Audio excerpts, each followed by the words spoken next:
시청자 여러분, JTBC 뉴스룸을 시작하겠습니다. 윤석열 전 대통령이 124일 만에 다시 구치소에 수감됐습니다. 지난 새벽까지 이어진 실질심사 결과 법원이 재구속을 결정한 겁니다. JTBC 취재 결과 윤 전 대통령은 어제 법정에서 20분간 사람들이 연락을 끊고 있다, 변호사도 구하기 어렵다, 이렇게 직접 최후 변론을 한 걸로 파악됐습니다. 하지만 이런 호소도 소용없이 법원은 구속영장을 발부했고 윤 전 대통령은 곧바로 3평짜리 독방에 수감됐습니다. 현직 대통령 신분이던 첫 구속 때와는 달리 이제는 전직이라 경호 같은 각종 편의와 예우는 모두 사라졌습니다. 먼저 새벽 재구속 상황부터 김지윤 기자가 보도합니다. 어젯밤 9시쯤 구속심사를 마친 윤석열 전 대통령은 굳은 표정으로 법원을 나왔습니다. 한 손은 주머니에 넣은 채였습니다. 기자들의 질문이 쏟아졌지만 아무 말도 하지 않고 호송차에 올랐습니다. 오늘 두 번째 구속심사 받으셨는데 심경 어떠신가요? 오늘 직접 말씀하셨나요? 소명은 직접 하셨나요? 혹시 총 꺼내라고 지시하셨나요? 체포영장 집행 받으라고 지시하신 거 아니신가요? 법원은 심사 종료 5시간 만인 오늘 새벽 2시 7분 윤 전 대통령에 대한 구속영장을 발부했습니다. 서울중앙지법 남세진 영장전담 부장판사는 증거 인멸 우려가 있다고 영장 발부 사유를 밝혔습니다. 윤 전 대통령은 혐의를 전면 부인했지만 법원은 특검팀이 제시한 관계자 진술과 물적 증거를 토대로 혐의가 소명된다고 판단한 걸로 보입니다. 심사를 마친 뒤 서울구치소에서 대기하던 윤 전 대통령은 구속영장 발부 즉시 입소 절차를 받고 수감됐습니다. 지난 3월 법원의 구속 취소 결정으로 석방된 지 124일 만입니다. 박지영 특검보는 새벽 3시경 교도관에 의해 구속을 집행했고 김건희 여사와 변호인에게도 우편으로 구속 사실을 통지했다고 밝혔습니다. 윤 전 대통령은 앞으로 최장 20일간 구속 상태로 수사를 받게 됐습니다. 윤 전 대통령의 신병을 확보한 특검은 구속영장 청구서에 적시한 국무회의 심의방해, 체포영장 집행방해 등 5가지 범죄 행위에 적용된 8개의 혐의에 대한 조사를 이어갈 계획입니다. 영장엔 포함되지 않은 외환 혐의에 대해서도 수사를 넓혀갈 것으로 보입니다. 특검은 윤 전 대통령에게 내일 오후 2시에 조사를 받으러 나오라고 통보했습니다. JTBC 김지윤입니다. 윤석열 전 대통령은 어제 영장심사에서 요즘 사람들이 연락을 많이 끊는다, 변호사 구하기도 어렵다며 부인도 그렇단 취지로 직접 호소한 걸로 파악됐습니다. 특검 수사를 받고 있는 김건희 여사를 언급한 건데 법원은 이런 호소에도 구속하는 게 맞다고 판단했습니다. 김혜리 기자의 단독 보도입니다. 윤석열 전 대통령의 구속심사는 6시간 40분 동안 진행됐습니다. 윤 전 대통령은 이 중 20분 정도를 직접 최후 변론하는 데 썼습니다. JTBC 취재 결과 이때 재판부에 변호사 구인난을 호소한 걸로 파악됐습니다. 사람들이 이제 나와 연락을 많이 끊는다며 변호사도 구하기 어렵다고 주장한 겁니다. 이 과정에서 부인도라고 언급해 눈길을 끌었습니다. 특검팀의 전방위 수사를 받고 있는 김건희 여사 역시 변호사를 구하는데 애를 먹고 있는 것 아니냐는 해석이 나왔습니다. 다만 윤 전 대통령 측은 변호사 구인난 발언이 김 여사를 특정해서 한 설명은 아니었다는 입장입니다. 아울러 해당 발언은 강희구 전 대통령실 부속실장 조사에 윤 전 대통령 변호인이 입회한 걸 두고 특검 측이 회유 의혹을 제기하자 이를 반박하는 과정에서 한 것이라고 했습니다. 윤 전 대통령이 자신도 변호사를 구하기 어려운데 강 전 부속실장은 오죽했겠냐며 변호인 입회 배경을 설명하는 발언이었단 겁니다. 윤 전 대통령은 최후 변론에서 특검이 정치적인 수사를 하는 건 이해하지만 그래도 이건 너무 심한 게 아니냐는 취지로 발언한 것으로도 확인됐습니다. 지난 1월 내란 우두머리 혐의로 구속됐다가 2달 뒤 구속 취소 결정으로 풀려났는데 구속영장을 다시 청구한 데에 대해 불만을 나타낸 겁니다. 윤 전 대통령 측은 직에서 물러나 아무 힘도 없는데 증거를 인멸하거나 진술을 번복시키는 건 불가능하다고도 주장했습니다. 재판부는 그러나 증거인멸에 염려가 있다며 구속영장을 발부했고 윤 전 대통령은 넉 달 만에 재구속됐습니다. JTBC 김혜리입니다. 윤석열 전 대통령은 영장심사에서 계엄 국무회의의 정당성을 주장하기 위해 김영삼 전 대통령도 금융실명제를 발표할 당시 국무위원들에게 미리 알리지 않았고 국무회의록도 사후에 작성됐다고 주장했습니다.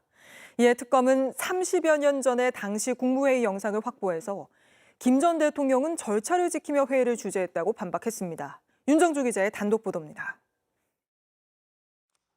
지난 2월 탄핵 심판 최후 진술에 나선 윤석열 전 대통령은 과거 김영삼 정부 때 절차가 생략된 국무회의 전례가 있다며 계엄 국무회의의 절차적 실체적 하자를 부인했습니다. 김영삼 대통령께서 긴급 재정경제 명령으로 금융실명제를 발표했을 때도 국무위원들은 소집 직전까지 발표한다는 사실 자체를 몰랐고 국무회의록도 사후에 작성됐습니다. 윤 전 대통령 측은 구속심사에서도 같은 논리를 폈습니다. 그러자 특검은 미리 준비한 영상자료를 보여주며 정면 반박했습니다. 1993년 8월 12일 열린 해당 국무회의 영상을 확보해 재생한 겁니다. 여기엔 김 전 대통령이 국민의회를 비롯해 통상 절차에 따라 회의를 주재하는 모습이 담긴 것으로 파악됐습니다. 특검 측은 국무회의 결재기한 문서도 재판부에 함께 제출했습니다. 취재진이 국가기록원 홈페이지에 들어가 보니 당일 국무회의 사진을 쉽게 찾을 수 있었습니다. 앞서 대통령실 관계자는 12.3 비상계엄을 심의한 국무회의가 40분 동안 진행된 것처럼 적었다가 5분으로 정정해 논란이 됐는데 특검 조사 결과 실제 회의 시간은 그보다도 적은 2분에 불과했던 것으로 밝혀졌습니다. 윤 전 대통령이 탄핵 심판 때부터 꺼낸 주장들을 특검이 자료 분석을 통해 하나씩 반박하면서 결국 구속영장 발부로 이어졌다는 평가가 나옵니다. JTBC 윤정주입니다. 첫 구속 때와 달리 이번엔 전직 대통령 신분이기 때문에 윤 전 대통령은 이제 경호처의 24시간 경호도 받을 수 없게 됐습니다. JTBC 취재 결과 현직 대통령 신분으로 수감됐을 땐 당시 김성훈 경호처 차장의 요구로 24시간 경호는 물론이고 윤 전 대통령이 먹는 음식 검사까지 해왔던 걸로 확인됐는데 앞으로는 어떤 생활을 하게 될지 강희연 기자가 취재했습니다. 구치소로 이동하는 윤석열 전 대통령의 호송 차량 앞에 경호 차량으로 추정되는 차량이 취재진을 가로막습니다. 이것이 윤 전 대통령이 대통령 경호처로부터 받은 마지막 호송 경호였습니다. 구치소 수감 이후 교정당국에 소관이 되면서 경호처는 윤 전 대통령에 대한 모든 경호를 거두게 된 겁니다. 서울 구치소에 도착한 윤 전 대통령은 신체 검사를 받고 수의로 갈아입은 채 머그샷도 찍었습니다. 윤 전 대통령이 앞으로 생활할 곳은 3.7평 남짓한 독방입니다. 관물대와 접이식 밥상, TV 등이 구비돼 있는데 침대는 없어 바닥에 이불을 깔고 자야 합니다. 에어컨도 따로 없어 더위를 해결할 수 있는 수단은 천장에 설치된 선풍기가 전부입니다. 구치소가 있는 경기 의왕의 낮 최고 기온은 35도였습니다. 게다가 첫 구속 때와는 달리 전직 대통령 신분이 된 만큼 많은 게 달라집니다. 지난 1월 현직 대통령 신분으로 서울 구치소에 수감됐을 당시엔 교통통제와 경호처 차량들의 호의를 받으며 이동했습니다. 특히 당시 김성훈 경호처 차장이 이끄는 경호처가 윤 전 대통령의 수감 생활에 강하게 개입해 구치소 안팎에서 24시간 경호를 해왔습니다. 구 여권 관계자에 따르면 당시 경호처가 윤 전 대통령의 구치소 독방 앞에서 경호를 하겠다고 요구해 구치소 측에서 난색을 표했던 걸로 파악됐습니다. 또 수용자들에게 동일하게 배급되는 급식 메뉴에도 유해한 성분이 있는지 미리 먹어보는 검식을 하겠다고 고집했습니다. 윤 전 대통령이 탄핵 심판 참석을 위해 헌재에 출석하는 날엔 법무부 호송차가 아닌 경호처 차량을 이용했고 한남동 관저에서 헌재로 특식도 실어 날랐던 걸로도 전해집니다. 하지만 이제 각종 편의와 예우는 사라진 상황. 이런 가운데 윤 전 대통령은 오늘로 예정된 내란 우두머리 혐의 재판에 불출석했습니다. 윤 전 대통령 측은 건강상의 이유로 불출석 사유서를 제출했다고 밝혔습니다. JTBC 강희연입니다. 네, 어제 윤석열 전 대통령 재구속 반대를 외치던 지지자 수와 그 기세는 크게 쪼그라든 모습이었습니다. 하지만 취재진과 경찰에게 욕설을 하고 위협하는 건 여전했는데 윤 전 대통령 출석부터 영장 발부 이후까지 꼬박 15시간을 밀착카메라 정희윤 기자가 지켜봤습니다. 지난 1월 19일 새벽 서울 서부지법에서 영장심사 결과가 나오자 폭동이 벌어졌습니다. 이번에도 영장심사 결과가 나오면 어떤 돌발 상황이 일어날지 모르기 때문에 저희 밀착 카메라 팀도 이곳에서 끝까지 상황을 지켜보겠습니다.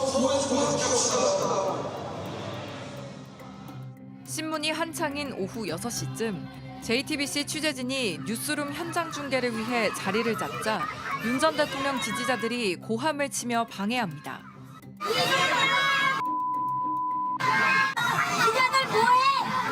이 상황을 촬영하던 밀착 카메라 취재진을 윤 전 대통령 지지자 4명이 에워싸고 언성을 높입니다.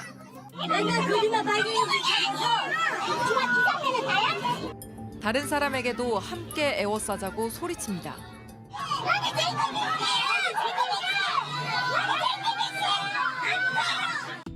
저녁 8시, 한 남성은 경찰을 향해 삿대질을 하고 욕설을 퍼붓습니다. 막아서는 경찰들을 상대로 격한 몸짓으로 저항하고 이재명 대통령에 대한 위협 발언도 합니다. 밤 9시, 윤 전 대통령이 신문을 마치고 나온다는 소식이 들리자 환호가 들리기 시작합니다. 이후 무더위 탓인지 결집력이 떨어진 탓인지 군데군데 빈자리가 많이 생기기 시작했습니다. 친윤 유튜버가 위협성 발언을 하기도 했지만 대한민국의 사법부가 그것을 동의해준다면 대한민국 자유민주주의자들은 어디로 가겠습니까? 모두 당신들에게 저들어갈 겁니다, 여러분. 윤 전 대통령 지지자들의 결집세는 예전 같지 않은 분위기였습니다.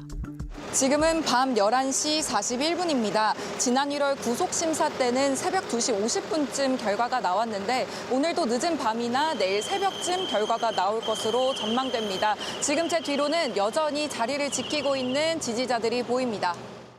낮과 비교하면 절반 이상 줄어든 지지자들. 서울중앙지법엔 350여 명이, 구치소에는 50여 명 정도만이 영장심사 결과를 기다리고 있었습니다. 한 친윤 유튜버는 결과가 나오기도 전에 자리를 뜹니다. 날이 바뀌고 새벽 2시 12분, 윤 전 대통령 영장이 발부됐다는 소식이 알려졌습니다. 그 순간 서울중앙지법과 서울구치소 앞에 배치된 경찰들이 분주하게 움직입니다. 혹시 모를 돌발 상황에 대비한 겁니다.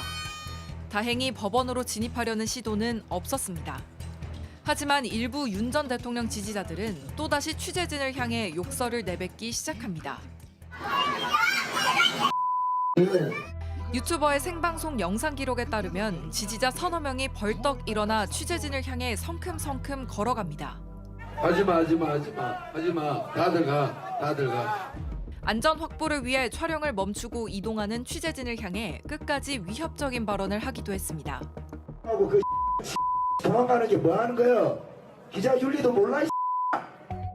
결국 재구속이 결정된 이날까지도 윤 전 대통령은 국민들에게 최소한의 사죄조차 하지 않았습니다. 대신 국민들이 보고 들은 건 지지자들의 분풀이성 욕설과 고함이었습니다. 2025년 7월 10일 새벽 3시 대한민국 제20대 대통령이 조금 전 구속 수감됐습니다. 이 내란 우두머리 피의자가 이 국민과 나라에 끼친 혼란은 꽁꽁 얼어붙었던 겨울을 지나 이 펄펄 끓는 여름까지도 계속되고 있습니다. 밀착 카메라 정희윤입니다. 이런 가운데 국민의힘에선 반성은커녕 자신들이 계엄의 피해자라는 말이 나왔습니다. 당에선 곧바로 개인 의견이라고 수습에 나섰지만 오늘 나온 여론조사에서 국민의힘 지지율이 당명을 바꾼 뒤 처음으로 10%대가 나왔습니다. 최현수 기자입니다. 오늘 아침 국민의힘 지도부 회의에선 반성을 잊은 듯한 발언이 나왔습니다. 국민의힘은 누구도 계엄을 사전에 알지도 못했고 계엄에 찬성한 바도 없습니다. 오히려 결과적으로 그 피해자입니다. 민주당이 추진하겠다고 한 내란 특별법에 대해 반발하며 한 말입니다. 조은희 비대위원은 현재 진행 중인 특검에 대해서도 정적을 감옥으로 보내는 것으로 규정했습니다. 발언이 나온 뒤 당에선 조 의원 개인의 말씀이라면서 수습에 나섰지만 반응은 싸늘했습니다. 오늘 나온 여론조사에선 국민의힘 정당 지지율은 19%로 나타났습니다. 2020년 9월 당명을 바꾼 뒤 처음으로 10%대를 기록한 겁니다. 지난 대선 이후 급격하게 떨어지던 지지율은 2주 전 20%를 기록하고도 1%포인트 더 떨어졌습니다. 45%를 기록한 민주당보다 26%포인트나 뒤지는 수치입니다. 연령대를 나눠서 봐도 국민의힘은 70대 이상을 포함해 모든 연령층에서 민주당에 밀려났습니다. 이날 오후 국민의힘 혁신위원회가 발표한 사죄문도 빛을 발했습니다. 비상계엄과 탄핵은 물론이고 그동안의 계파 갈등을 총망라한 뒤 당 소속 대통령 부부의 전횡을 바로잡지 못하고 비상계엄에 이르게 된 것에 책임을 깊이 통감하며 윤석열 전 대통령과의 단절을 다시 한번 약속하면서 아예 이 내용을 당원 당규에 넣겠다고도 했습니다. 당에 누군가가 나와서 사과를 하는 것도 좋은 방법이겠으나 저는 그거보다 더 확실하게 가장 높은 수준에서 이런 잘못된 과거와의 단절이 이루어지기를 저희가 바랬습니다. 하지만 전당원 투표를 거쳐야 하는데 실제 당원 당규에 반영될 수 있을지는 미지수입니다. JTBC 최현수입니다. 지금부터는 계엄 선포 직전 국무회의 상황이 담긴 CCTV 영상과 관련한 저희 단독 보도 전해드리겠습니다. CCTV엔 이제껏 국무회의 참석자들이 해온 주장과는 전혀 다른 장면들이 담겨 있었습니다. 먼저 한덕수 전 총리입니다. 한 전 총리는 계엄 선포문이 양복 뒷주머니에 있었다는 걸 나중에야 알았다고 주장해왔지만 실제로는 다른 국무위원들의 계엄 문건까지 하나하나 모두 챙겼습니다. 뿐만 아니라 대국민 담화문으로 보이는 5장짜리 문건을 살펴보는 모습까지 확인됐습니다. 먼저 조혜연 기자의 단독 보도입니다. 한덕수 전 총리는 줄곧 계엄 선포문을 받은 줄도 몰랐다는 취지로 주장해왔습니다. 이 해제 국무회의가 될 때까지는 전혀 인지를 하지 못했고 제 양복 뒷주머니에 있는 것을 알았습니다. 탄핵 심판에서도 그렇게 증언했습니다. 그 자리에서 받지 않았으면 받을 수 없는 문건 아니겠습니까? 예, 그러나 언제 어떻게 그걸 받았는지는 정말 기억이 없습니다. 하지만 CCTV는 전혀 다른 사실을 이야기하고 있습니다. 특검이 확보한 대접견실 CCTV 영상에는 한 전 총리가 다른 국무위원들 자리에 놓여있는 계엄 문건뿐 아니라 접견실에 남아있던 문건까지 하나하나 모두 챙겨 나오는 장면이 담겨있던 것으로 파악됐습니다. 한 전 총리는 이런 사실을 말하지 않다가 CCTV가 제시되자 뒤늦게 진술을 바꾼 것으로 파악됐습니다. 가지고 나온 문서들 중 나머지 서류들은 필요 없어서 버렸고 계엄 선포문 2장 중 1장은 강희구 전 부속실장에게 줬다는 취지로 번복한 겁니다. 바로 이 문건을 가지고 강희구 당시 부속실장은 사후에 대통령과 총리의 서명을 받아 조작된 사후 계엄 선포문을 만들었습니다. CCTV에는 또 한 전 총리가 5장짜리 문서 묶음을 접견실에서 가지고 나와 국무위원들과 돌려보는 모습도 포착됐습니다. 특검은 이 문서가 윤석열 전 대통령의 계엄 대국민 담화문일 가능성이 높다고 의심하고 있습니다. 특검은 CCTV 영상을 토대로 한 전 총리가 윤 전 대통령의 내란 행위를 방조했는지 집중적으로 수사하고 있습니다. 특검은 조만간 한 전 총리를 다시 부를 예정입니다. JTBC 조혜연입니다. 이상민 전 장관 역시 탄핵 심판에선 언론사 단전 단수 내용이 적힌 쪽지를 멀리서 봤다고 증언했습니다. 하지만 CCTV에선 마지막까지나마 한덕수 전 총리와 3장짜리 문건을 함께 보며 대화를 나누는 모습이 담겨 있었습니다. 정수아 기자의 단독 보도입니다. 이상민 전 행정안전부 장관은 계엄 국무회의에서 JTBC 등 언론사에 대한 단전 단수 문건을 전달받고 소방청장에게 관련 지시를 한 혐의를 받습니다. 특정 몇 가지 언론사에 대해서 경찰청 쪽에서 요청이 있으면은 협조하라는 그런 내용이 있습니다. 이 전 장관은 대통령실에서 단전 단수 내용이 적힌 종이 쪽지를 멀리서 본 게 전부라고 증언했습니다. 제가 대통령실에서 종이 쪽지 몇 개를 좀 멀리서 이렇게 본 게 있습니다. 그런데 그 쪽지 중에는 소방청 단전 단수 이런 내용이 국무위원들이 다 돌아간 뒤 회의가 열린 대통령실 대접견실에 마지막까지 남은 2명은 이 전 장관과 한덕수 전 총리였습니다. 이상민 전 장관은 문건 3장을 들고 보면서 한 전 총리에게 자신이 가지고 있는 문건을 보여주고 대화까지 나누는 모습이 포착된 걸로 파악됐습니다. 특검은 이 중에 언론사 단전 단수 문건이 있을 걸로 의심하고 있습니다. 한 전 총리는 구체적 지시가 담긴 문건은 본 적도 받은 적도 없다는 취지로 말한 바 있습니다.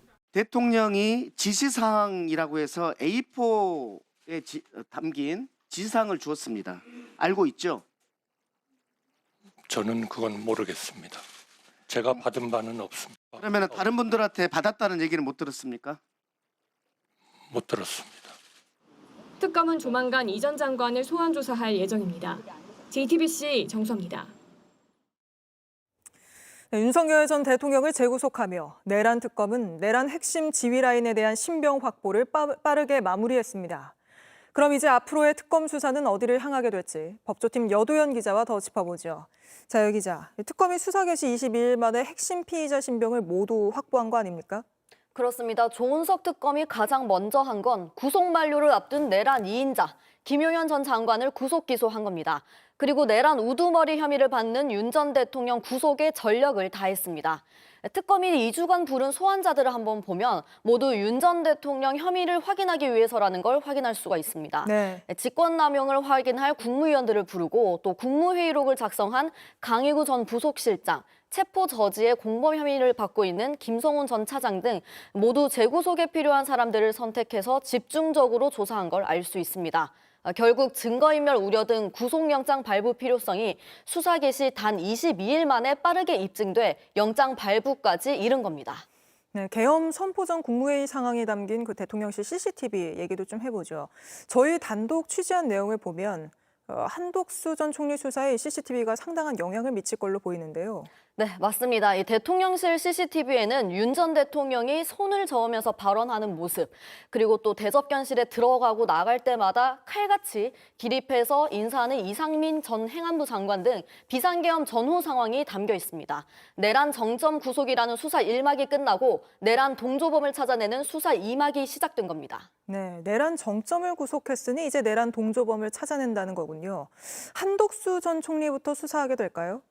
네, 한 전 총리는 이미 윤 전 대통령 영장의 공범으로 적시됐습니다. 계엄 선포문에 부서, 즉 서명을 하고 이를 나중에 파기하는 과정이 자세하게 드러나면서 허위 공문서 작성 등 포함해서 이 내란 공모 혐의가 있다라고 특검은 판단했습니다. 네. 특히 앞서 보신 것처럼 CCTV 원본에는 한 전 총리가 5장짜리 문서를 이렇게 돌려보고 또 다른 국무위원들의 선포문까지 챙기는 모습까지 고스란히 담겼습니다. 한 전 총리의 공모가 갈수록 더 구체화되고 있는 겁니다. 네, 한독수 전 총리는 이미 한번 특검 조사를 받았잖아요. 그때 혹시 어떻게 해명했는지 취재된 게 있습니까? 네, 한 전 총리는 특검 조사 전엔 사무실로 출근하고 난 뒤에야 양복 뒷주머니에 문서 있는 거 알았다 이렇게 말했습니다. 특검에 나와서도 가져간 게 2장밖에 없다 이런 식으로 진술을 하다가 이 CCTV 영상이 제시되고 나서야 자신이 남은 걸 챙겨갔고 그중 하나를 강희구 전 실장 줬다라고 인정했습니다. 조사에서 CCTV를 보여주고 나서야 인정을 한 거군요.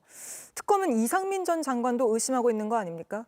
그렇습니다. 이 CCTV 상으로는 문건 3장을 직접 보는 장면이 담겼는데 네. 여기에 단전단수 문건이 들어가 있을 가능성이 있다라고 특검은 의심하고 있습니다.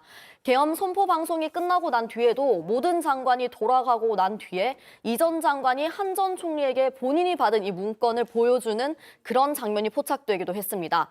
내란 특검은 이 과정에 대해서도 추가 수사를 이어갈 예정입니다. 알겠습니다. 오늘은 여기까지 듣죠. 여도현 기자였습니다.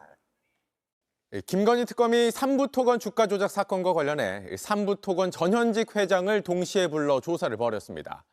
사흘 뒤에는 삼부토건 부회장 이모 씨를 소환할 계획인데 이 씨는 주가를 부풀리는 과정에 깊숙이 개입한 핵심 인물로 꼽힙니다. 박현주 기자입니다. 김건희 특검팀은 오늘 삼부토건 조성옥 전 회장과 이일준 현 회장을 같은 시각에 소환했습니다. 이종호 전 대표와 어떤 관계이신가요? 나하고 관계도 없는 사람들이에요. 삼부토건의 우크라이나 포럼 참석 경위가 뭔가요? 회사를 위해서 대표가 추진했던 걸로 알고 있습니다. 특검은 삼부토건이 사업 추진 의사나 능력이 없는데도 우크라이나 재건 사업에 참여할 것처럼 속여 주가를 띄우고 부당이익을 챙긴 것으로 보고 있습니다. 특히 윤석열 전 대통령 부부가 우크라이나를 방문한 2023년 7월 주가가 정점을 찍은 것에 주목하고 있습니다. 압수수색 일주일 만에 삼부토건의 가장 윗선까지 조사한 특검은 오는 13일 그림자 실세로 불리는 이모 전 부회장을 조사합니다. 저는 웰바이오텍의 이 회장이라고 합니다. 안녕하십니까? 주가 조작 관련 범죄를 저지른 적이 있는 이 전 부회장은 우크라이나 재건 사업 관련 MOU를 주도한 인물로 지목돼 왔습니다. 특검은 삼부토건 전현직 임원들에 대한 조사를 마치는 대로 구속영장 청구 여부를 결정할 것으로 알려졌습니다. JTBC 박현주입니다. 최상병 특검팀은 VIP 경로설의 실체를 밝히기 위해 전방위 수사를 벌이고 있습니다. 특히 이시원 당시 공직기강 비서관이 최상병 사건 회수에 직접 개입한 정황을 확보한 걸로 파악됐습니다. 또 국방부와 국가안보실을 압수수색했습니다. 박사라 기자가 취재했습니다. 지난 2023년 8월 2일 이모 당시 경찰청 국가수사본부 강력범죄수사과장은 대통령실에 파견돼 있던 박모 경정으로부터 전화를 받았습니다. JTBC 취재 결과 박 경정은 이 전 과장에게 이시원 당시 공직기강 비서관의 이름을 언급하며 이 비서관이 최상병 순직 사건 초동수사 기록 반환을 검토해보라고 했다고 말한 것으로 파악됐습니다. 이에 이 전 과장은 사건 기록을 해병대 수사단으로부터 넘겨받은 상태였던 경북경찰청 수사부장에게 연락했고 이후 사건 회수가 이뤄졌다는 겁니다.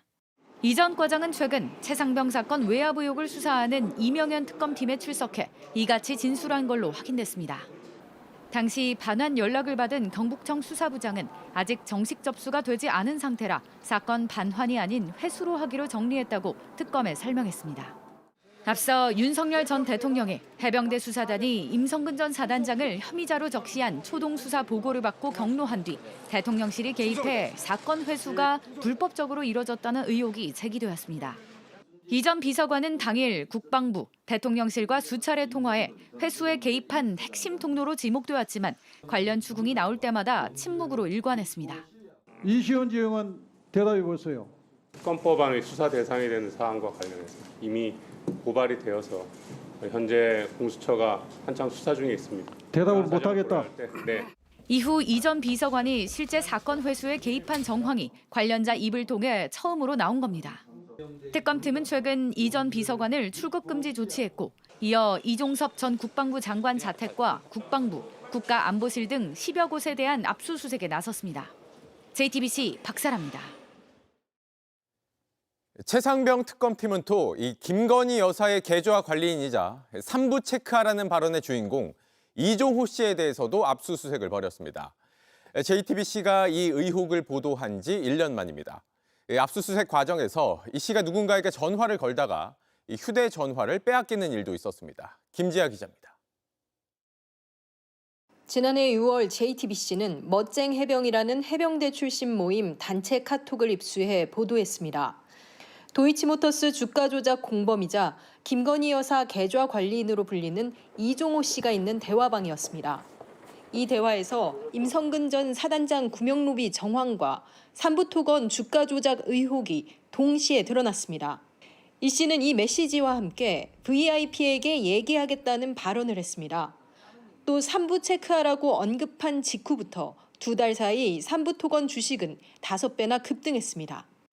최상병 사건과 삼부토건 주가 조작 사건이 이 씨를 연결점으로 김건희 여사와 이어지는 순간이었습니다. 오늘 오전 최상병 특검팀은 이런 이 씨의 주거지를 압수수색해 휴대전화와 USB 등을 확보했습니다. 이 과정에서 이 씨는 누군가에게 전화를 하려다 수사관들에게 제지당하기도 했습니다. 삼부토건 주가 조작 사건을 수사하는 김건희 특검팀은 최상병 특검팀과 이 씨 관련 자료 공유가 가능하다고 밝혔습니다. 도이치 주가 조작, 삼부토건 주가 조작, 최상병 사건 모두 이 씨가 김 여사와 연결고리입니다. 최상병 특검과 김건희 특검은 압수물 분석을 마치는 대로 곧 이 씨를 불러들인다는 계획입니다. JTBC 김지아입니다. 이런 가운데 무죄가 확정된 박정훈 대령이 해병대 수사단장으로 복귀합니다. 최상병의 억울한 순직은 지휘관들 책임이라고 결론 내렸다가 보직 해임을 당했던 박 대령이 1년 11개월 만에 원래 자리로 돌아가는 겁니다. 김민광 기자입니다. 박정훈 대령이 내일 해병대 수사단장으로 돌아옵니다. 단장직에서 보직 해임된 지 1년 11개월 만입니다. 박 대령은 상부의 지시를 어기고 최상병 사망 사건 수사 보고서를 경찰에 이첩했다는 이유로 2023년 8월 2일 보직 해임됐습니다. 국방부 검찰단은 보고서를 회수함과 동시에 항명 혐의 등으로 박대령을 입건했습니다. 국방부 검찰단은 적법하게 경찰에 입첩된 사건 서류를 불법적으로 회수하였고 수사에 외압을 행사하고 부당한 지시를 한 국방부 예하 조직으로 공정한 수사가 이루어질 수 없기 때문입니다. 검찰단은 박대령에게 징역 3년을 구형했지만 군사법원의 판단은 달랐습니다.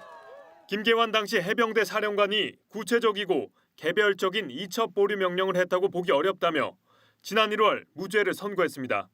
검찰단의 항소로 재판이 이어졌지만 사건을 넘겨받은 최상병 특검은 지난 9일 항소를 취하했습니다.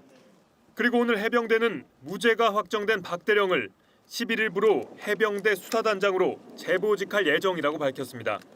견책 처분에 대한 항고 절차도 다시 시작됐습니다. 박대령은 보직 해임 9일 뒤 방송국에 출연해 수사 외압 의혹을 주장했는데 국방부는 보고 없이 방송에 출연했다며 견책 처분을 내렸고 박대령은 이에 항고를 제기했습니다. 그러나 항고심사위 구성 문제 등으로 결론을 내리지 못한 채 미뤄져온 상태였습니다. 한편 박대령 변호인단은 외롭지 않게 함께 해준 모든 분에게 무한한 고마움을 표한다면서 남은 과제 해결에 앞으로도 전력을 다할 것이라고 밝혔습니다. JTBC 김민관입니다. 늘봄 학교를 통해 초등학생들에게 극우 역사관을 주입하려 했다는 의혹을 받는 리박스쿨을 상대로 오늘 국회 청문회가 열렸습니다. 이 자리에서 늘봄 학교 선정과 관련해 윤석열 정부 대통령실에 압력이 있었다는 담당 공무원의 폭로가 나왔습니다. 이희정 기자입니다. 극우 성향의 늘봄 학교 강사를 양성했다는 논란에 휩싸인 리박스쿨. 윤석열 정부 시절이던 지난해 초 늘봄 학교 시범 사업이 시작됐는데 당시 대통령실이 교육부에 압력을 행사했다는 증언이 나왔습니다. 글로리 사회적 협동조합을 챙겨달라는 요구가 있었습니다. 그게 늘봄학교 주관기관으로 선정을 하는 압력으로 느끼셨죠? 솔직히 말씀하세요. 네, 압력으로 느꼈습니다. 대통령실로부터 연락받았습니다. 글로리 사업적 협동조합은 리박스쿨 손효숙 대표가 이사장으로 있는 단체입니다. 사업 공모 심사를 앞두고 이곳이 사업을 맡을 수 있게 대통령실이 직접 나섰다는 겁니다. 당시 사업 공모에선 탈락했지만 철저한 조사가 필요하다는 지적이 나왔습니다. 이런 가운데 손 대표는 여당 의원들이 과거 극우 활동을 집중 질타하자 자신은 역사를 왜곡하지 않았다고 주장했습니다. 본인이 했던 행동들이 극우가 아니라고 생각하십니까? 예, 저는 대한민국의 역사적 정통성 그리고 자유민주주의의 손 대표는 2023년에도 전두환 명예회복 TF 활동 등을 한 걸로 알려졌는데 청문회에서도 전 씨를 감쌌습니다. 수많은 무고한 국민들을 학살하는 게 애국이냐고요. 그것이 전두환의 공입니까? 수많은 국민을 학살했는지 그 부분에 대해서는 제가 그렇게 판단하기가 어렵습니다. 그러면서 리박스쿨 협력단체 간부들이 윤석열 전 대통령을 위한 백골단을 조직한 사실과 관련해 백골단이 뭐가 문제가 있느냐고 반문했습니다. 손 대표는 또 최근까지 교육부의 교육정책자문위원으로 활동했는데 증인으로 참석한 이주호 교육부 장관은 자신은 위촉에 관여하지 않았다고 선을 그었습니다. 진행된 사안에 대해서 전혀 몰랐고요. 책임자로서 사과하는 부분에 대해서는 국민들께 죄송하다는 말씀을 드리겠습니다. JTBC 이희정입니다.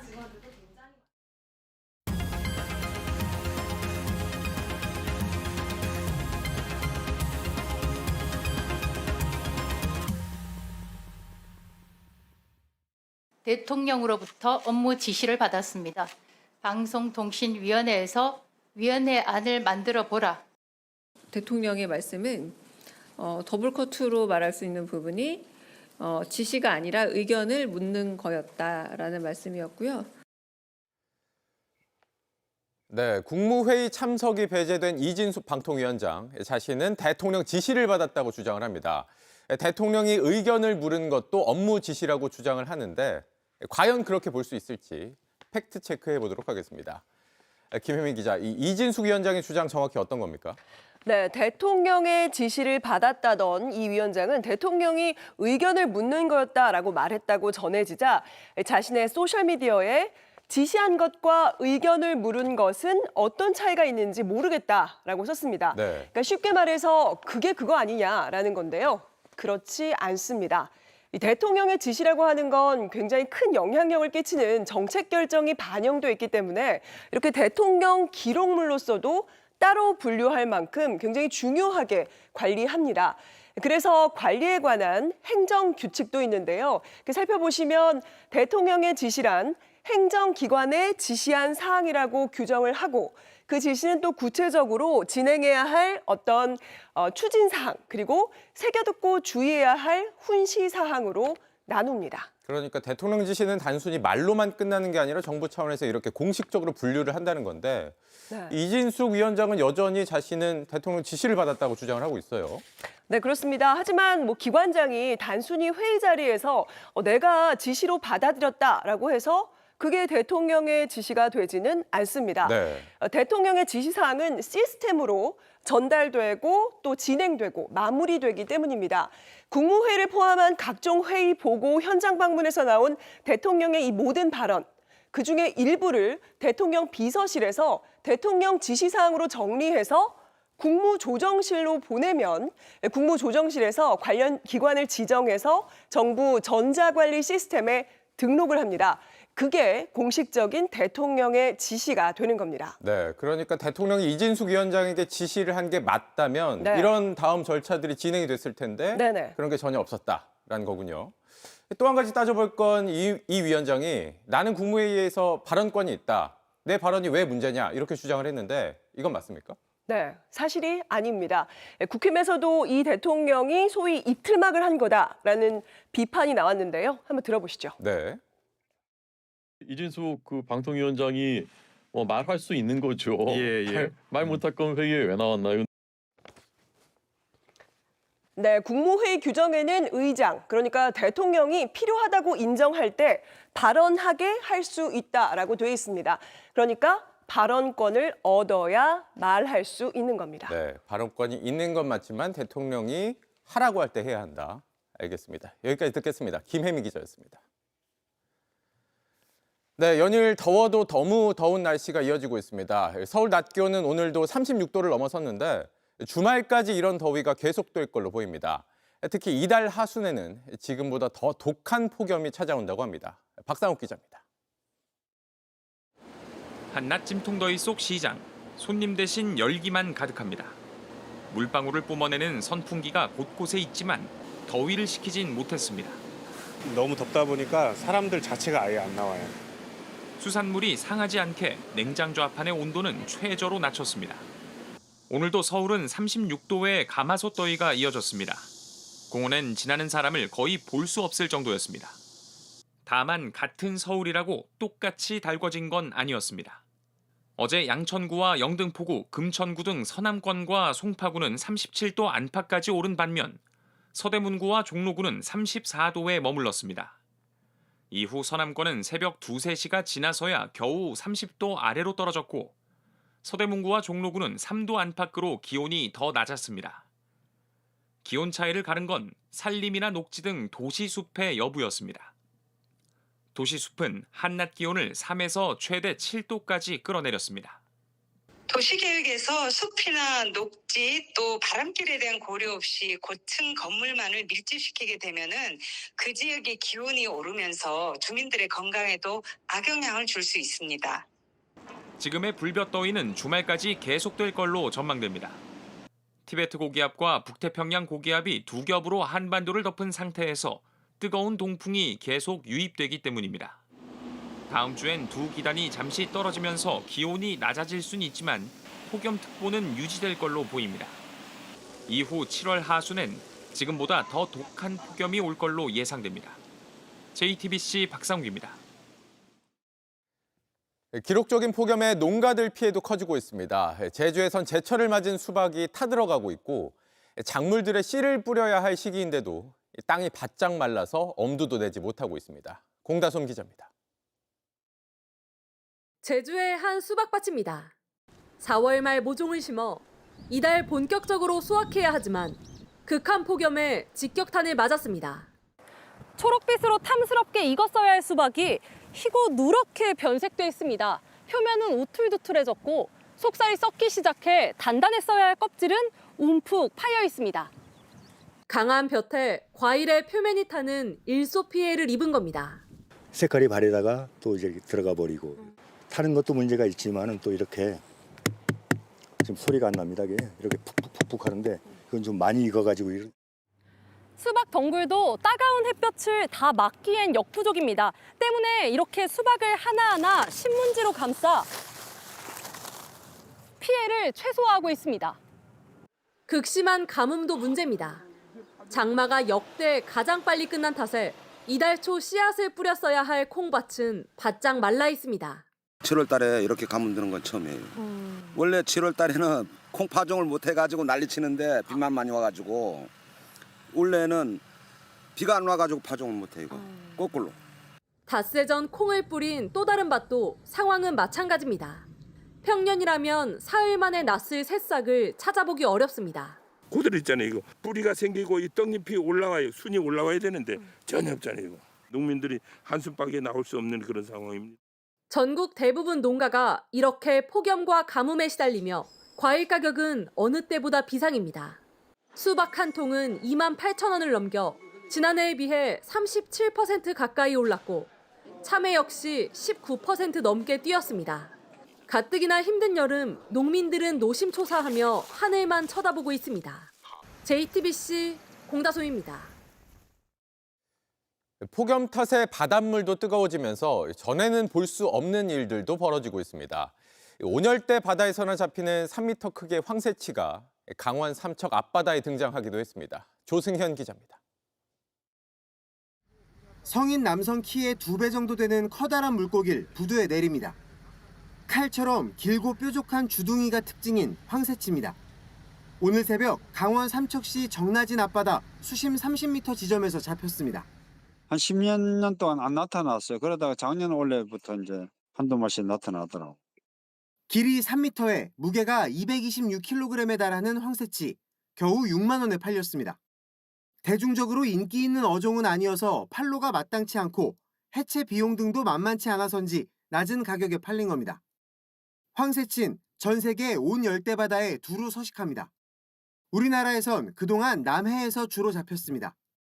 동해에서 잡힌다는 건 그만큼 바다가 뜨거워졌다는 증거입니다. 강원 지역 바다의 표층 수온은 20년 사이 1.1도 올랐습니다.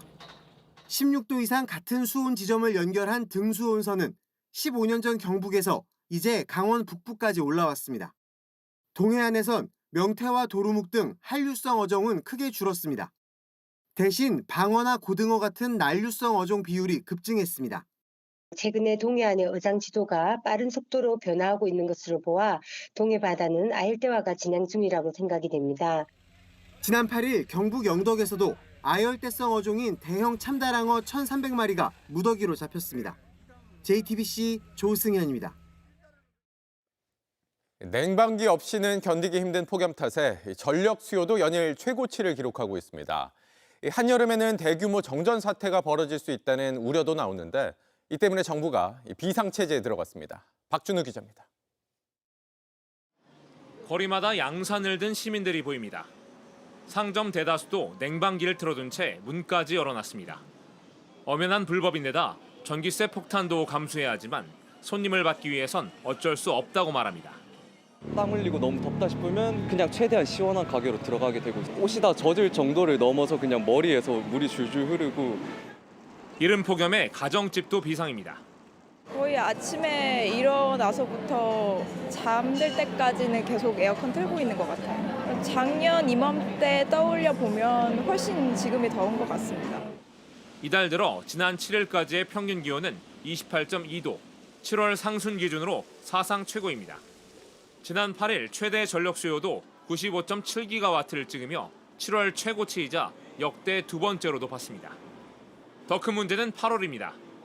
정부는 더위가 절정에 달하는 8월 둘째 주 최대 전력 수요가 97.8기가와트까지 오를 것으로 내다봤습니다. 역대 최고치인 97.1기가와트보다 높습니다.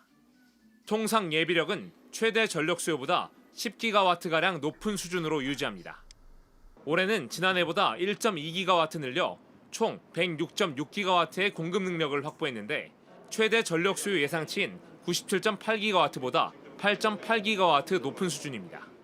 발전기가 7월, 8월, 9월 숨겨올 내내 열심히 돌아가야 되고 그러다 보면 지쳐서 고장이 나는 것들이 발생할 수 있습니다. 정전 발생 가능성이 없지는 않기 때문에 정부는 9월 19일까지 전력수급 종합상황실을 운영하고 비상 대응 체계를 강화하기로 했습니다. JTBC 박준호입니다. 부모가 집을 비운 사이 불이 나 어린 자매들이 잇따라 사망한 안타까운 사건들은 모두 이 멀티탭이 원인으로 지목된 바 있습니다. 어떤 상황에서 멀티탭에 불이 날 수 있는 건지, 예방법은 없을지 실험한 결과를 구석찬 기자가 보도합니다. 부모가 집을 비운 사이 어린 자매들의 목숨을 잇따라 앗아간 부산 아파트 화재. 8일 만에 되풀이된 비극의 현장에는 또 다른 공통점이 있습니다. 두 곳 모두 멀티탭에서 불이 시작된 것으로 추정된다는 점입니다. 계금동 현장엔 컴퓨터선, 기장읍엔 에어컨 전원선이 꽂혀 있었고 단락 흔들이 나왔습니다. 화재 현장에서 생기는 현상들이 그 멀티 콘센트 전선에서 발견됐기 때문에 왜 멀티탭 쪽에서 발생했을까요? 어떤 조건, 어떤 상황에서 전선이 녹아내리고 불이 나는지 직접 실험해 보겠습니다. 집에서 흔히 쓰이는 10A짜리 일반 멀티탭 하나에 에어컨과 냉풍기를 연결해 25A의 전류를 흐르게 했습니다. 7분 30초쯤 지나자 배선 온도가 130도에 달하더니 불꽃이 튀고 1000조각의 불이 붙었습니다. 이번엔 멀티탭 선을 여러 겹 묶고 실험을 해봤습니다. 얼마 지나지 않아 불이 붙고 배선 온도는 180도까지 치솟았습니다. 반면 대용량 멀티탭과 벽면 콘센트는 비교적 안정적이었습니다. 배선 온도가 대용량 멀티탭은 60도, 벽면 콘센트는 40도를 오가 변화가 적었습니다. 결국 전격 전류와 배선 상태를 잘 확인하고 먼지가 쌓였다면 교체하는 게 안전하다는 설명입니다. 그 동그란 구멍 안에 먼지가 좀 쌓여 있는지, 그리고 이제 먼지가 좀 이렇게 그 습기하고 이제 만나서 그 융착이 되어 있지 않는지 이런 것들을 확인해서. 멀티탭을 포함한 콘센트 화재는 2020년 396건에서 지난해 504건으로 늘고 있는 추세입니다. 소방청은 이번 실험 결과를 화재 예방 가이드라인 제작에 활용하기로 했습니다. JTBC 구석찬입니다. 어제 금강에서 물놀이를 하던 20대 동창생 4명이 한꺼번에 숨지는 안타까운 사고가 있었습니다. 수심이 깊고 물살도 빨라서 사고가 자주 나던 곳으로 안전요원까지 배치돼 있었지만 참변을 막진 못했습니다. 정영재 기자입니다. 구조보트가 강을 수색합니다. 잠수복을 입은 구조대원들이 들것을 들고 뛰어갑니다. 잠시 뒤 물속에서 한 남성을 구조해 싣고 나옵니다. 어제 오후 6시 17분쯤 충남 금산 금강 상류 유원지에서 20대 남성 4명이 실종됐다는 신고가 접수됐습니다. 중학교 동창 5명이 1박 2일로 물놀이를 왔는데 물에 들어가지 않았던 한 명이 화장실에 다녀오니 친구들이 사라졌다고 신고한 겁니다. 소방대원 100명이 출동해 3시간 만에 구조했지만 4명 모두 심정지 상태였습니다. 구조자 위치하고 좀 틀린데 보통 40m, 50m, 그다음에 또 멀게는 한 70m 위치에서 또 유구조가 발견되었습니다. 구명조끼 등 안전장비를 착용하지 않은 채 물에 들어갔다가 사고를 당한 것으로 전해졌습니다. 사고가 난 현장입니다. 몇 발짝만 안으로 들어가도 깊어지고 유속이 빨라지기 때문에 들어가지 못하도록 구표를 설치해뒀습니다. 실제로 사고 현장 곳곳엔 위험 경고 문구들이 붙어 있고 안내 방송도 계속해서 나옵니다. 안전선을 넘어서 수영은 절대 금지하여 주시기 바랍니다. 저희가 소용돌이 놓치고 수심이 한 3, 4m, 깊은 데는 5, 6m까지 나오기 때문에 수영 잘하는 사람도 들어가면은 위험한 곳이거든요. 지난 2008년에도 4명이 숨지는 등 해마다 물놀이 사고가 있다 보니 안전요원도 배치돼 있었습니다. 이번 사고 직전에도 안전요원이 발견해 한 차례 경고했지만 사고를 막을 수는 없었습니다. 이렇게 물에 빠져 숨진 사고는 지난해 1,200건이 넘었습니다. 5년 전보다 3배 이상 급증했습니다. 정부는 안전장비를 반드시 착용하고 깊은 물이나 물살이 빠른 구역엔 들어가선 안 된다고 거듭 당부했습니다. JTBC 정영재입니다. 한 카페 주인이 황당한 일을 겪었다며 제보를 해왔습니다. 아침에 카페를 열려고 와보니 엉망이 돼 있어 CCTV를 돌려보니까 한 드라마 촬영팀이 벌인 일이었다는 겁니다. 촬영 협조를 요청해온 적도 없었다고 하는데 무슨 일인지 임예은 기자입니다. 영업이 끝난 카페로 사람들이 모여들기 시작합니다. 출입 금지 팻말이 버젓이 있는데 아랑곳 없이 카페 테라스로 들어갑니다. 테이블과 의자를 옮기더니 파라솔도 접어서 가져갑니다. 파라솔을 펼치고 또 접기 위해 의자를 밟고 올라가기도 합니다. 긴 전깃줄을 설치하더니 잠시 뒤 온갖 촬영 장비들이 나타납니다. 드라마 촬영팀이었습니다. 저희가 마감하고 간 거랑 다른 게 없으면 저희도 이상함을 못 느꼈을 텐데 너무 다르니까 저희도 영상을 다시 돌려본 거예요. 카페 물건을 마음대로 이용했지만 카페에 동의를 구한 적은 없습니다. 저희한테는 온 거는 아예 없었고 다른 가게도 여쭤봤는데 다른 가게도 협조 구한 거 없었고 저희도 없었어요. 촬영팀은 뒷정리도 하지 않고 사라졌습니다. 테이블에 흘린 커피 얼룩도 그대로였습니다. 저희 기물을 마음대로 가져다 쓰신 점, 그리고 정리도 제대로 안 한 점, 그래서 다음 날이라도 연락을 주셨으면 조금 화가 덜 났을 텐데. 업주가 직접 경찰에 신고하고 주변 상인들에게 수소문해서 촬영팀의 연락처를 알아내야 했습니다. 그제서야 연락이 닿은 촬영팀은 촬영 장소를 착각했다는 답변을 내놨습니다. 해당 드라마 제작사 측은 카페 측에 정식으로 사과를 했고 합의 절차도 마무리했다고 밝혔습니다. JTBC 임예은입니다. 이재명 정부의 첫 여당 대표 자리를 놓고 정청래, 박찬대 의원이 본격 레이스에 들어갔습니다. 두 사람 모두 대통령은 일만 할 수 있도록 싸우겠다, 원팀으로 대통령을 지키겠다면서 이른바 명심을 강조했습니다. 한민정 기자입니다. 4선의 정청래 의원은 싸우는 당대표가 되겠다며 출마 선언을 했습니다. 태평 성대라면 저가 아니어도 좋습니다. 그러나 지금은 내란과의 전쟁, 전시체제로 싸움은 제가 할 테니 대통령은 일만 하십시오.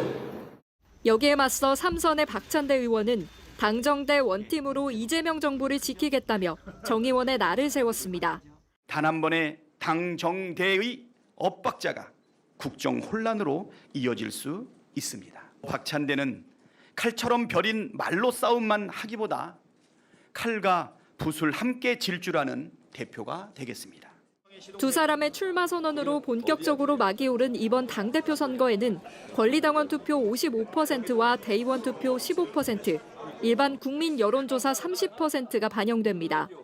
현재 정 의원은 당원들로부터, 박 의원은 의원들로부터 더 지지를 받고 있다는 평가가 당 안팎에서 나옵니다.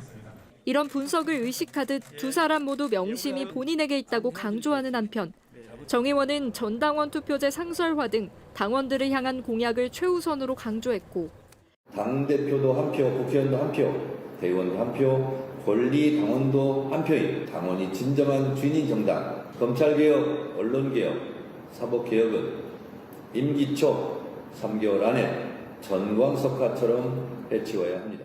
박 의원은 의원들의 마음도 다르지 않다면서 법안 추진을 통한 선명성도 부각했습니다. 의원들의 마음은 당원들의 마음과 다르지 않습니다. 반드시 관철시키겠다라고 하는 의지를 표명합니다. 민주당은 오는 19일 충청권을 시작으로 5차례 전국 순회 경선을 이어간 뒤 다음 달 2일 당대표를 선출합니다. 한편 김민석 총리가 물러난 최고위원 보궐선거에는 초선의 황명선 의원만 출마해 추대될 가능성이 높습니다. JTBC 한민정입니다.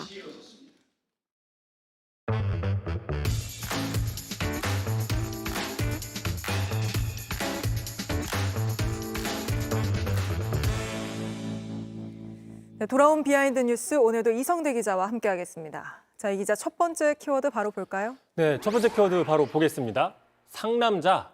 자, 윤석열 전 대통령이 오늘 새벽 구속되면서 사상 최초로 2번 구속된 전직 대통령이 됐습니다. 네. 자, 헌정사상 유례 없는 일 때문에 부끄럽다라는 비판들이 많이 있지만 정작 본인은 그렇지 않은 듯한 모습을 보여서 좀 논란이 되고 있는데 자, 보시면서 설명을 드리겠습니다. 자, 어젯밤이었죠. 피의자 신문을 마치고 나오면서 저렇게 왼쪽 손을 주머니에 넣고 나오는 모습이 네. 카메라에 포착이 됐습니다. 이게 구치소 가기 전 모습인 직전이었죠. 거잖아요. 흔히 군대에서는 입수보행이라고도 하는데요. 네. 자, 기자들의 질문에는 일체 대답을 하지 않았고요. 이렇게 뉴스 화면이 찍히는 것을 알면서도 의도적으로 연출한 게 아니냐 이런 분석도 있습니다. 그러니까 이런 상황에서 전직 대통령이 주머니에 손을 넣는 건 처음 보는 것 같은데 나는 잘못 없다, 당당하다 이런 모습을 지지자들에게 보여주려고 한 걸까요? 일단 그런 분석이 있는 겁니다. 자, 실제로 일부 극우나 강성 지지층 사이에서는 새로운 투쟁이 시작됐다라고 서로 독려하는 모습이 있습니다. 먼저 들어보시죠. 대통령이 믿을 수 있는 거는 우리 자유파 국민들밖에 없습니다. 대통령이 투쟁 공간을 옮겼을 뿐인데 그것에 충격받아서 주저앉아 버리면 진짜 윤석열 대통령 그냥 초라한 수형자로 전락합니다. 수형자의 초라한 수형자, 초라하지 않은 수형자가 있는지는 잘 모르겠습니다만. 네. 자, 그러니까 이제 지지층 입장에서는 윤 전 대통령이 뭐 상남자 같은 남자다운 모습을 보였다라고 얘기할 수도 있지만 네. 대다수의 국민들 입장에서는 불법계엄과 내란 사태를 일으켰고 또 헌정질서와 국격을 훼손한 당사자임에도 불구하고 아무 반성 없이 주머니에 손을 넣고 있는 모습만 보게 된 셈이죠. 자, 그러다 보니까 당장 권영국 민주노동당 대표가 오늘 이렇게 논평을 했습니다.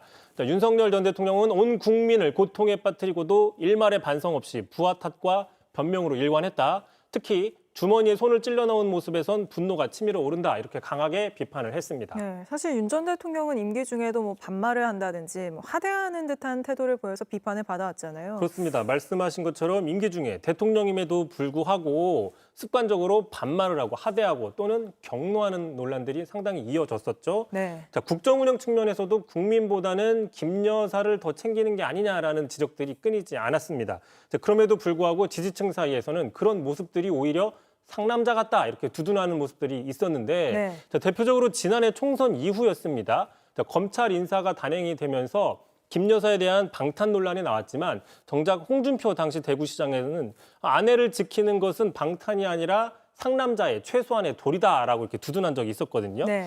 자, 그러자 안철수 의원이 같은 당의 안철수 의원이 민간인이면 상관이 없지만 대통령으로서 국민을 지키지 않고 아내를 지키는 건 상남자가 아니고 또 그걸 두둔하는 홍준표 전 시장도 문제가 있다 이렇게 사자와 비판한 적이 있습니다. 네, 바로 다음 이슈도 보죠. 자, 두 번째 이슈. 자, 이번엔 하남자입니다. 그래서 오늘은 상남자 하남자입니까? 그렇습니다. 자, 방금 윤석열 전 대통령이 무슨 상남자냐라고 비판했던 안철수 의원이 자, 오늘은 자신이 하남자다 이런 공격을 받았습니다. 네. 자, 앞서서 그 혁신위원장을 사퇴하면서 대선 지도부였죠. 이른바 쌍권, 권영세, 권성동 두 사람의 인적 청산을 주장했다, 불발됐다는 이유를 들었는데 자, 당사자인 권성동 전 원내대표 등으로부터 상당히 강한 반박을 받은 적이 있다고 전해드린 바가 있습니다. 자, 그런데 권성동 전 원내대표가 오늘 또다시 강하게 공격을 했는데 자신의 소셜미디어에 이렇게 글을 올렸습니다. 자, 얼굴이 나오는 인터뷰에서는 청산 대상을 지목한 적이 없다고 하면서도 뒤에서는 권성동, 권영세가 맞다고 한다. 얼굴 보고는 하지 못할 말을 뒤에서 하는 것이야말로 하남자 리더십으로서 우리 당의 위기를 극복할 수 없다라고 강하게 비판을 한 겁니다. 네, 당 쇄신을 두고 건강한 논쟁을 하는 게 아니라 거의 감정 싸움을 하는 모습이군요. 자, 그러자 이제 안철수 의원도 곧바로 자신의 SNS에 글을 올렸는데요. 자, 보시는 게 지난해 12월 7일 윤 전 대통령 1차 탄핵소추안 표결 당시에 국민의힘이 모두 퇴장한 상태에서 혼자만 남아있는 사진입니다. 그 사진을 올리고 하남자 물음표라고 적었는데 뭐 다시 얘기하면 부당한 당론을 따르지 않고 혼자 본회의장에 있었던 유일한 한남자인 자신과 자, 불법계엄을 일으킨 윤 전 대통령을 옹호하고 또 후보교체 파동을 일으켰던 권성동 전 원내대표 중에 과연 누가 하남자냐? 국민들이 직접 판단해 보시라. 뭐 이런 메시지로 분석이 되고 있는 겁니다. 알겠습니다. 오늘은 여기까지 듣죠. 이성대 기자였습니다. 삼성전자가 AI 기능은 강화되고 두께는 얇아진 새로운 폴더블 폰을 내놨습니다. 올해 안에 2번 접는 폰도 선보이겠다고 예고했는데 첫 폴더블 폰 출시를 예고한 애플을 의식해 주도권 확보에 나섰다는 분석입니다. 박소연 기자입니다. 미국 뉴욕에서 공개한 갤럭시 G7 시리즈입니다. 스마트폰 카메라로 물건을 비추면 AI가 이를 인식해 대화를 나눌 수 있습니다. 오늘 저녁에 친구들 만나서 맥주 한잔 마실 예정인데 흰 티를 입고 가는 게 좋을까? 초록색 티를 입고 가는 게 좋을까?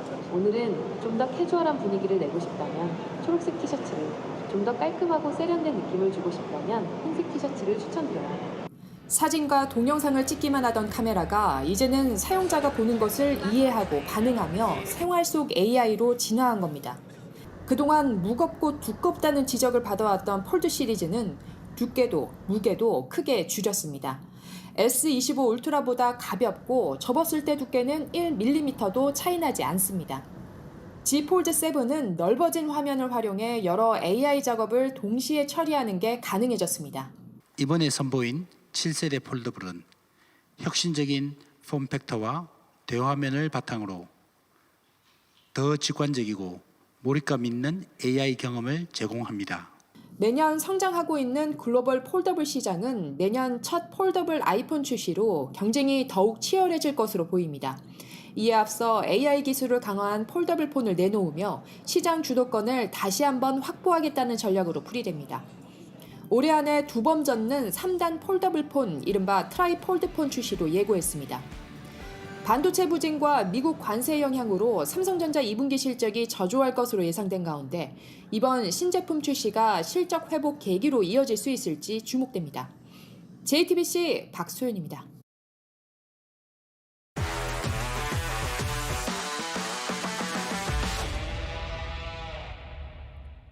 스포츠 뉴스입니다. 우익선상에 떨어질 것 같은 타구를 이렇게 쓱 하고 지워버렸습니다. 중계진도 한화는 안 되는 게 절대 없다고 감탄했는데요. 마운드도 타격도 수비도 다 되는 한화의 독주. 오늘 전반기가 끝나는데 이걸 예상한 야구팬이 있었을까요? 이혜원 기자가 보도합니다. 8위로 한 시즌을 끝내곤 차가운 겨울바다에 뛰어들던 그 팀.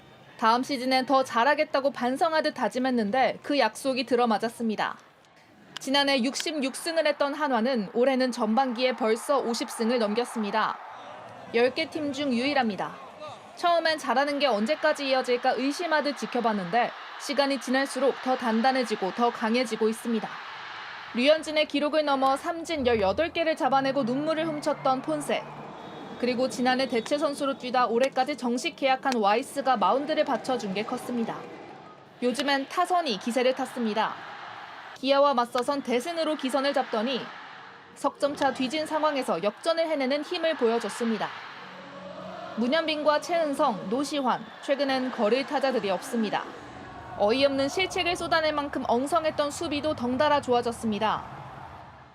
이원석은 안타를 지운 멋진 수비로 홈팬들의 환호를 불러냈습니다. 한화의 상승세도 놀랍지만 그 뒤를 쫓는 이름도 흥미롭습니다.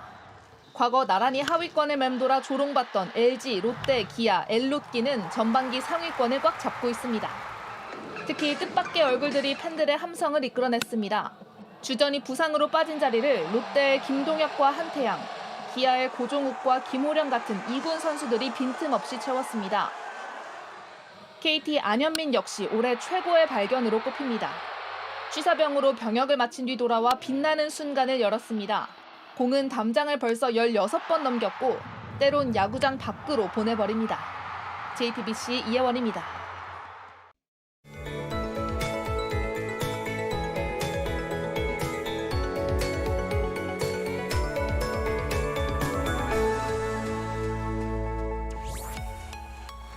계속되는 폭염에 점점 지쳐가고 있는 요즘인데요. 동풍의 영향을 받는 동해안 지역은 더위가 덜하지만 서울에는 나흘째 폭염 경보가 이어지고 있고요. 그 밖의 서쪽 지역도 체감온도가 35도를 넘나들고 있습니다. 남은 한 주 동안도 폭염의 기세는 여전하겠습니다. 주말까지 서울의 낮 기온이 35도를 웃도는 만큼 더위에 지치지 않도록 건강관리를 잘하셔야겠습니다. 내일 오후부터 제주도에는 비 소식이 있겠고 충청과 남부지방, 제주도에는 바람이 강하게 불겠습니다. 내륙 지역의 하늘은 맑게 드러나면서 볕이 뜨겁게 쏟아지겠습니다.